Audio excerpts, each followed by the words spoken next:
Hello, everyone, and welcome to another episode of The Divine Life with your girl, Joanna Devine. Hi.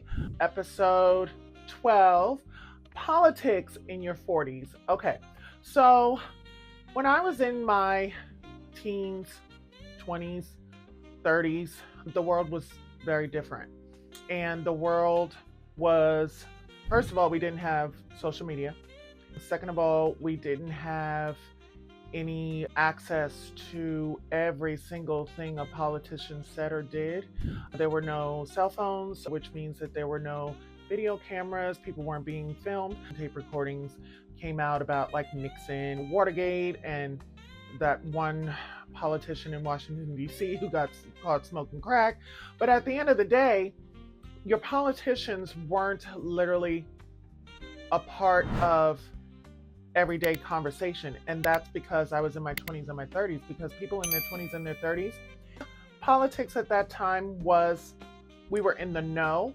The first time that I actually voted was for Barack Obama. I stood in line in Harlem and got to see him become the first president of African descent in history. And it was something revolutionary that I wanted to be a part of. Before that, I really didn't see the need to be involved in politics, because from my experience, politics was something far removed from me as a person of color. So, not to say that politics didn't involve me, but there were very few politicians of color, number one. Number two, they never seemed to speak about any issues that necessarily related to me. It was almost as though here in the United States, we get the hand that we're dealt. So people in positions of power, which were the dominant force in politics and still are in the United States anyway, seem to care about things and social issues that related to them and less about us. Not saying that we're so different. Of course, we're more alike than not. So now in my 40s, where the decisions after Barack Obama, I think that my wherewithal regarding politics changed. And I realized that I do have a voice. I do have a right to be heard. And now that politics has become more volatile and it's become more divisive, it's more important than ever to make your voice heard. So, with politics now in my 40s, I don't let politics separate me from people. So let me explain. There are certain people in my life that follow a certain political party, namely Republican or vice versa, and they don't really listen or involve anyone that doesn't believe in the things that they do. And I think that they're doing that at a disservice to themselves, because if you allow something like politics to divide a family, let's say, like families nowadays can't even get together and talk about politics because people are not allowed to disagree anymore. I think that when I was younger, people were allowed to agree to disagree and could still love each other and still love one another. Like you would have a Republican husband, a Democratic wife, living in the same house, loving each other. And that's just the way it was. But now people are literally getting divorced over their political party. And that is just retarded to me. Because at the end of the day, what has happened with politics now, it's become more aligned with people's morals rather than their views. Okay, so let me explain. Like, there are certain political parties in this world, not just the United States, that align themselves with racists or misogynists or any kind of phobic or transphobic, homophobic, LGBT, all of those things. And they use their political party almost as like, okay, so if you're over here, this is what you believe. And I don't think that anyone is one or the other. I think that people fall somewhere. Most people fall somewhere in the middle. You're going to agree with certain things that one person says, and you're going to agree with what another person says. That's normal. But agree blindly with every single thing that a person says and align yourself with them and allow that person to take hold of your moral center is dangerous. And that's where the whole extremist thing has become a huge thing. Like, people are extreme in their beliefs. And then when you ask them about their beliefs, they can't even explain themselves. They're like, well, this person said it, so it must be true. Or people are forgetting how to think for themselves. People are forgetting how to make their own decisions, and people have become sheeple. And a sheeple to me is a person that is willing to follow someone blindly without asking any questions. That is never, ever going to be me. I am the type of person who needs to have my voice heard. I do align myself with a specific political party, but that's my business. I'm not going to allow it to define me, allow it to define my friendships, allow it to separate me from those who may disagree with me on certain things. I have friends in my life from all different walks of life. And I have friends from the top 1%ers all the way down.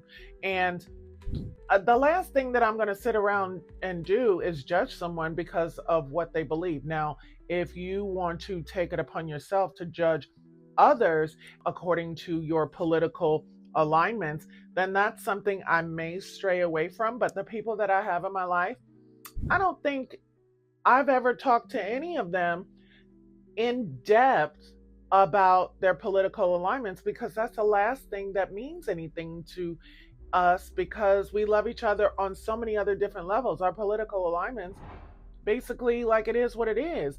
I see people walking around with certain hats on and certain, t-shirts on, or certain flags on their cars or whatever. That's fine. Do you, boo? But that I'm not going to not talk to you because of that. I'm actually going to talk to you a little bit more and figure out exactly where you're coming from. And then when I ask you a question, you literally have no idea what you're talking about. And it just lets me know, like, okay, you're a sheeple. There are three classes of people to me. There are your sheeple, your wolves that prey upon the sheeple, and then there are the herders, who are the overseers, who are the top 1%ers that are just sitting back and letting the wolves and the sheep fight each other, and they're just, reaping all of the benefits. And I am the type of person that can see the bigger picture. I'm not saying that I'm better than anyone else. I'm not saying that I know more, but my thought process is mine and mine alone. And when I tend to have those deeper conversations with people who don't necessarily agree with me, I can listen and I can understand it and say, okay, well, maybe this person had a certain experience that causes them to think this way, or maybe they haven't heard this story. And a lot of things that we're being fed in the media are not necessarily true.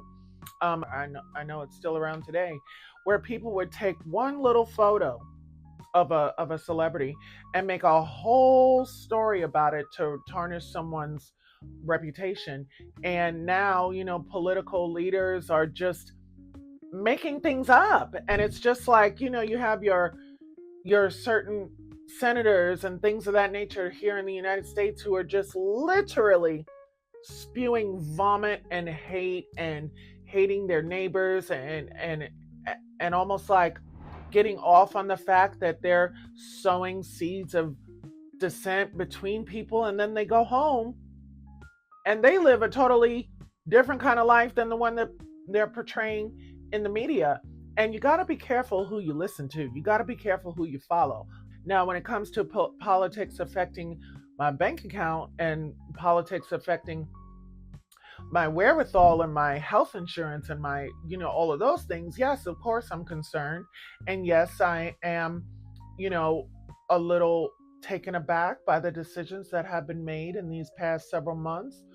But at the end of the day, I know and I believe in the power of positive thought and positive reinforcement, and whatever you put out is what you're going to get back. So I say this about politics in my 40s. In my 40s, I know I know what I believe. I know what I stand for. No politician encompasses everything that I think, but I will let my voice be heard and allow my choice in the voting booth to be my choice. And I'm not going to sit around and not be friends with someone because they don't have the same political alignments as me. I'm not going to get involved in those horrible conversations at holidays and make people feel bad about themselves for the choices that they made. Now, if I'm sitting next to somebody that does that, I will do my best to be the problem solver. I'm not a problem creator. Like, don't ask me a question you don't want the answer to, because I will tell you the truth. And if it doesn't align with you and you don't want to talk to me because of that, it has nothing to do with me. That has to do with you. So I say politics in your 40s. Like, I believe that we're going to be okay. I think that we're going to get through this. And I'm looking towards the future. I think that some decisions have been made that I don't agree with, but I mean, they're made. And let our voices be heard when they come knocking at our door. I pray for the people that are involved in my life. I pray for those who are disenfranchised. I pray for those who it's deeply affecting, like in other states. Thank goodness I live in the state of New York. I live in the city of New York City. So I have a totally different perspective on politics. If I was to live in Kentucky or Indiana or Texas or something, maybe my ideals would be a little bit different. But I am who I am and I can't change it. And at this point, you know, it is what it is. I thank you for watching. That's Politics in Your 40s. God bless you guys. I'll talk to you soon.